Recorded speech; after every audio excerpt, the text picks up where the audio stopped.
The symbols are glowing brighter. We must be close. Yes, the ancient power awakens. Stay alert.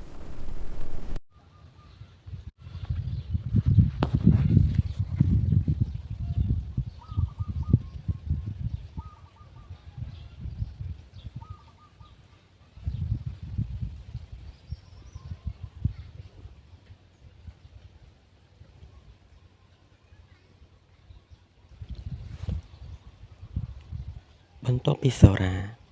ban khlai ti chi nek ka pi prei ជីវិតអ្នកភូមិបានស្ងប់ស្ងាត់ជាយូរប៉ុន្តែថ្ងៃមួយអ្នកភូមិចាប់ផ្ដើមឮសំឡេងអាតកំបាំងពីព្រៃជ្រៅនៅពេលយប់សំឡេងស្រីយំស្រាលស្រាលខ្យល់ត្រជាក់បក់តាមស្លឹកឈើហើយសត្វឆ្កែក្នុងភូមិក៏បានស្រែកលូជារៀងរាល់យប់ចាស់ៗក្នុងភូមិបាននិយាយថានោះជាសំឡេងព្រាយព្រៃដែលត្រូវបានរំខានដោយមនុស្សកាប់ឈើកន្លងមកមួយមានអ្នកកាប់ឈើម្នាក់ដែលធ្លាប់ចូលព្រៃក៏បានបាត់ខ្លួនព្រឹកឡើងគេឃើញតែស្បែកជើងរបស់គាត់នៅជិតគល់ឈើធំមួយមនុស្សគ្រប់គ្នាភ័យខ្លាចគ្មាននរណាហ៊ានចូលទៅព្រៃនៅពេលយប់ទៀតឡើយសូរ៉ាសម្រេចទៅរកគ្រូអាគមចាស់ម្នាក់ឈ្មោះតាអឹមដែលរស់នៅវត្តចាស់នៅជីភូមិនេះតាអឹមបាននិយាយថាក្នុងព្រៃនោះមានវិញ្ញាណស្រីម្នាក់ដែលស្លាប់ដោយអំពើអាក្រក់កាលពីយូរឆ្នាំណាស់មកហើយវិញ្ញាណនោះបានខ្លាចទៅជាព្រាយហើយកំពុងស្វែងរកការសងសឹកគាត់ឲ្យសូរ៉ានៅខ្សែស្រឡាយនឹងមុនអាគមការពីមួយដើម្បីការពារខ្លួនពេលចូលទៅក្នុងព្រៃយប់មួយក្រោមពន្លឺព្រះច័ន្ទសូរ៉ាចូលទៅព្រៃម្នាក់ឯងនៅជិតដើមឈើធំដែលគេឃើញស្បែកជើងគាត់ឮសំឡេងស្រីនិយាយស្រាលស្រាលភ្លាមនោះមានស្រមោលមនុស្សស្រីសក់វែងសស្អាតបានបង្ហាញខ្លួនពីក្រោយដើមឈើសំឡេងនាងស្រែកថាអ្នកទាំងអស់គ្នាសុទ្ធតែជាមនុស្សអាក្រក់ពួកឯងបានកាប់ព្រៃឈើនិងសម្លាប់សត្វនៅក្នុងព្រៃនេះសូរ៉ាមិនរត់ទេគាត់យកខ្សែស្រឡាយដែលគ្រូមុនអាគមឲ្យហើយនិយាយដោយស្ងប់ស្ងាត់ខ្ញុំមិនមកធ្វើអាក្រក់ទេខ្ញុំមកការពារព្រៃនេះសូរ៉ាចាប់ផ្ដើមសូត្រមុនអាគមដែលតាអឹមបានបង្រៀនខ្យល់ក្នុងព្រៃស្រាប់តែបក់ខ្លាំងស្លឹកឈើហើរពេញទីកន្លែងវិញ្ញាណស្រីនោះស្រែកយំហើយរូបនាងចាប់ផ្ដើមស្រអាប់ទៅមុននឹងបាត់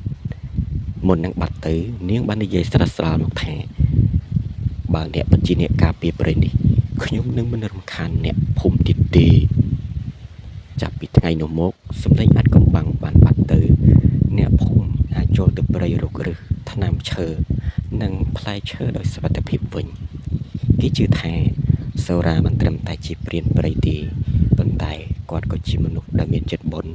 និងការពារព្រៃពីខ្មោចនិងអំពើអាក្រក់ចាស់ក្នុងភូមិតែងប្រាប់កូនចៅថាបើមនុស្សមានចិត្តល្អសូម្បីតែខ្មោចក៏អាចស្ដាប់បានដែរ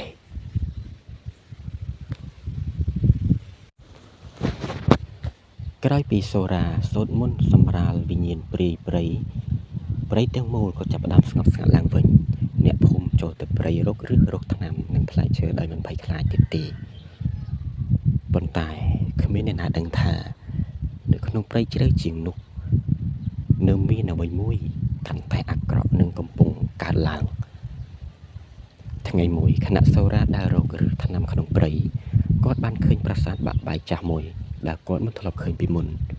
ប្រាសាទនោះព័ទ្ធជុំវិញដោយដើមឈើធំនិងរុក្ខជាតិព្រៃនៅចំកណ្ដាលមានថ្មបុរាណ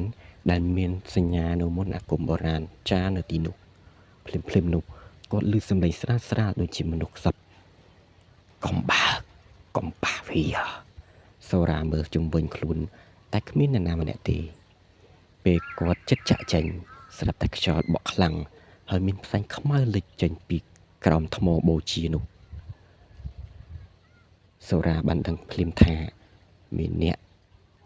រណាម្នាក់ធ្លាប់ធ្វើមុនអាគមងងឹតនៅទីនេះផ្សែងខ្មៅคล้ายទៅជារូបស្រមោលខ្មៅមួយដែលភ្នែកភ្លឺក្រហមវានិយាយដោយសំឡេងធ្ងន់ថាអ្នកណាហ៊ានរំខានកន្លែងរបស់ខ្ញុំ សូរ៉ាចាប់ខ្សែស្រឡាយដែលគ្រូអាគមតអឹមបានឲ្យហើយចាប់ផ្ដើមសូត្រមន្តការពារពន្លឺស្រាលស្រាលពីខ្សែស្រឡាយបញ្ចេញមកជុំវិញខ្លួនគាត់វិញ្ញាណខ្មោចស្រែកខ្លាំងហើយខ្យល់ក្នុងព្រៃកាន់តែបក់ខ្លាំងភ្លាមនោះសត្វខ្លាធំដែលសូរ៉ាធ្លាប់ជួយក៏លេចពីក្នុងព្រៃក្រហមខ្លាំងដូចជាកំពុងការពារគាត់សូរ៉ាសូត្រមន្តអាគមកាន់តែខ្លាំងខណៈដែលខ្មោចព្យាយាមចូលមកវាយគាត់ពន្លឺពីខ្សែស្រឡាយប៉ះនឹងផ្សែងខ្មៅហើយបង្កើតជាពន្លឺភ្លើងស្វាយភ្លើងចែងចាំងក្នុងព្រៃ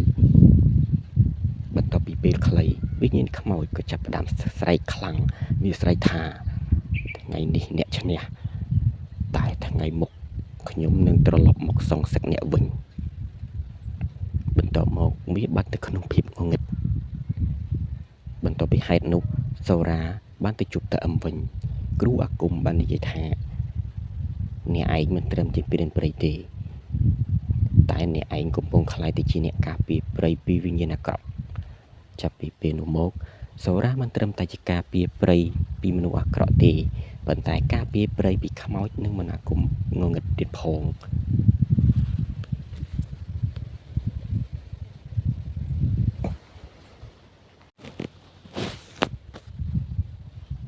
បន្ទាប់ពីសូរ៉ាបានប្រឈមមុខនឹងវិញ្ញាណអាគមនៅប្រាសាទចាស់គាត់តែងតែចូលព្រៃនោះដើម្បីទៅពិនិត្យកន្លែងនោះជាញឹកញាប់ថ្ងៃមួយនៅពេលថ្ងៃលិចពន្លឺព្រះអាទិត្យបានលាបពណ៌លើដើមឈើសូរ៉ាបានឃើញស្រីស្អាតម្នាក់ស្លៀកសម្លៀកសំពត់សឈរនៅក្បែរអូរនាងមានសក់វែងខ្យល់បានបក់សក់នាងធ្វើឲ្យសក់របស់នាងហោះហើរយឺតសូរ៉ាភ្ញាក់ផ្អើលហើយសួរថាតើអ្នកជានរណាមកធ្វើអ្វីនៅក្នុងព្រៃនេះនាងញញឹមស្រាលហើយឆ្លើយថាខ្ញុំឈ្មោះតារាខ្ញុំមករកឫសថ្នាំព្រៃនៅទីនេះចាប់ពីថ្ងៃនោះពួកគេចាប់ផ្ដើមជួបគ្នាជាញឹកញាប់សូរ៉ាបង្ហាញតារាអំពីផ្លូវព្រៃផ្លែឈើព្រៃនិងសត្វព្រៃដែលរស់នៅទីនេះតារាក៏ជួយគាត់រកឫសថ្នាំនិងបង្រៀនគាត់អំពីរុក្ខជាតិព្យាបាលជំងឺផ្សេងពេលយប់ពួកគេអង្គុយជិតភ្នក់ភ្លើងហើយនិយាយរឿងជីវិតសូរ៉ាចាប់ផ្ដើមមានអារម្មណ៍ថាគាត់ស្រឡាញ់នាងប៉ុន្តែមានអ្វីមួយចម្លែកតារាតែងតែបាត់ទៅមុនពេលព្រះអាទិត្យរះ